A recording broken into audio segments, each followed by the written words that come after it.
La Fédération lyonnaise de modélisation et sciences numériques est une structure fédérative commune à l'Université Claude Bernard Lyon 1, à l'École normale supérieure de Lyon, à l'École centrale de Lyon, à l'INSA de Lyon et au CNRS.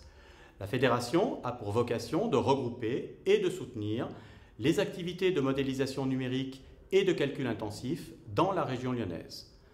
Le mésocentre de la fédération regroupe 3 centres de calcul, le pôle de compétences en calcul haute performance dédié sur le campus Lyon-Tech Ladois, où se situe l'Université Claude Bernard et l'INSA de Lyon, le pôle scientifique de modélisation numérique sur le campus Charles Merdieu à l'École normale supérieure de Lyon, et enfin le pôle de modélisation et de calcul en sciences de l'ingénieur et de l'information sur le campus Lyon-Ouest à l'École centrale de Lyon. La fédération comprend aussi des structures pour l'animation et la formation au calcul HPC, le centre Blaise Pascal et l'ICSI, et soutient le réseau métier Lyon Calcul. L'objectif de la fédération est le développement au niveau régional de la stratégie nationale en matière de calcul intensif. Pour cela, sa structure de mésocentre offre une plateforme de calcul HPC à plus de 200 chercheurs de la région lyonnaise issus d'une vingtaine de laboratoires de recherche. Les calculateurs parallèles du mésocentre permettent aux chercheurs de développer de nouvelles expériences numériques pour les aider à mieux comprendre le monde qui nous entoure. Les quelques exemples qui suivent illustrent la diversité des domaines de recherche qui utilisent la simulation numérique. Le pôle de calcul haute performance dédié est le centre de calcul de la fédération situé sur le pôle Lyon-Tech Ladois. Il offre les ressources matérielles informatiques pour le calcul, le stockage et la visualisation nécessaires aux expériences numériques des chercheurs. Dans la salle de 70 mètres carrés, il héberge plus de 400 serveurs de calcul, interconnectés par un réseau informatique ultra rapide. Les moyens de calcul disponibles représentent environ 4000 processeurs, 250 téraoctets d'espace disque et 19 téraoctets de mémoire pour une consommation électrique d'environ 200 kW.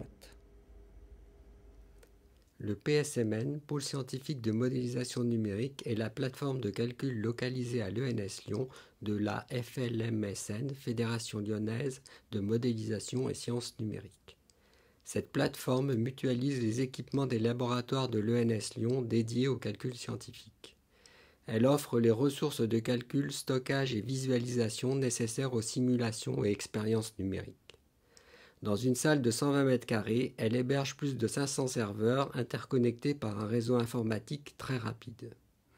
Les équipements disponibles représentent environ 6000 processeurs, 1 pétaoctet d'espace disque et 25 téraoctets de mémoire pour une consommation électrique de 250 kW.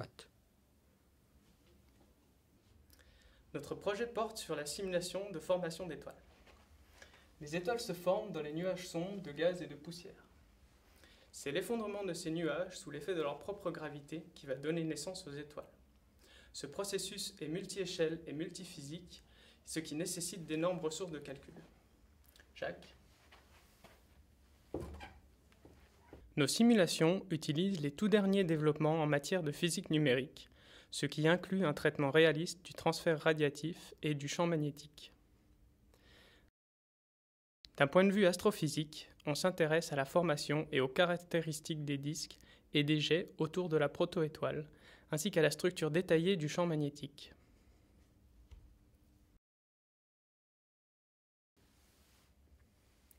Le Méso-Challenge et la puissance de calcul mise à notre disposition nous ont permis de démarrer un projet de grande envergure et d'explorer la formation d'étoiles à partir de nuages de différentes masses.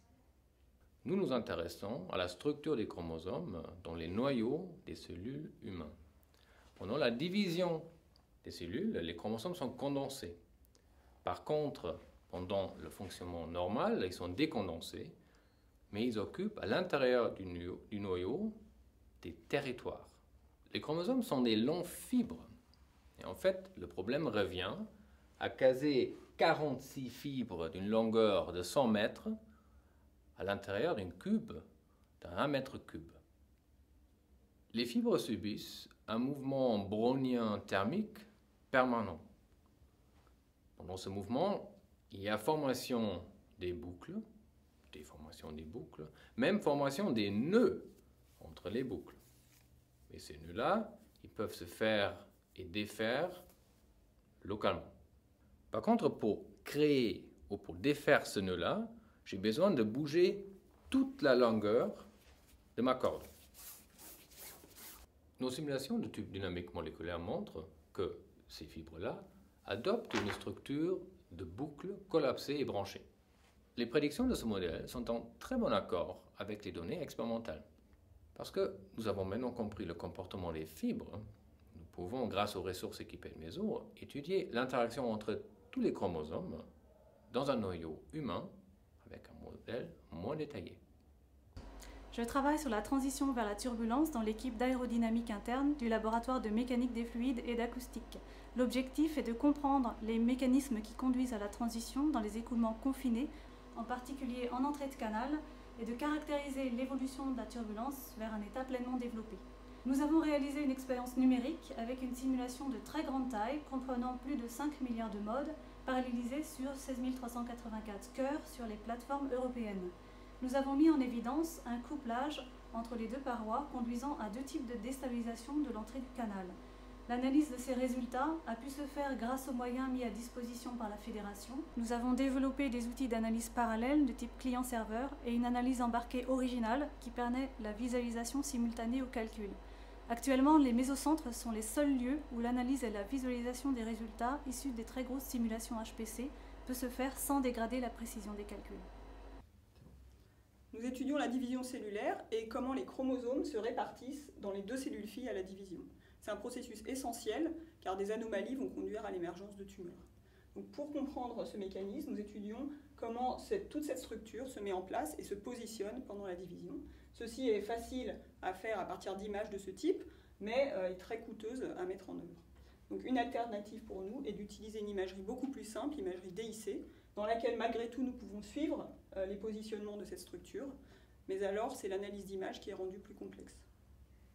Afin d'aider les biologistes à réaliser leurs études, nous avons écrit un programme qui est capable de détecter les astères en les distinguant du cytoplasme qui est granuleux et donc permettre de suivre leur trajectoire au cours de la division cellulaire. Grâce au projet Meso Challenge, nous avons pu améliorer les paramètres du programme qui était utilisé initialement afin de se rapprocher de la précision de détection de l'œil humain, ce qui est la courbe verte ici. Donc ici, au laboratoire Mathéis, on étudie les propriétés physiques et le comportement en service des trois grandes classes de matériaux, les métaux et leur alliage, les céramiques et les polymères. Les comportements macroscopiques de ces matériaux dépendent fortement de leur structure et de l'évolution temporelle de leurs composants élémentaires, c'est-à-dire des molécules et des atomes.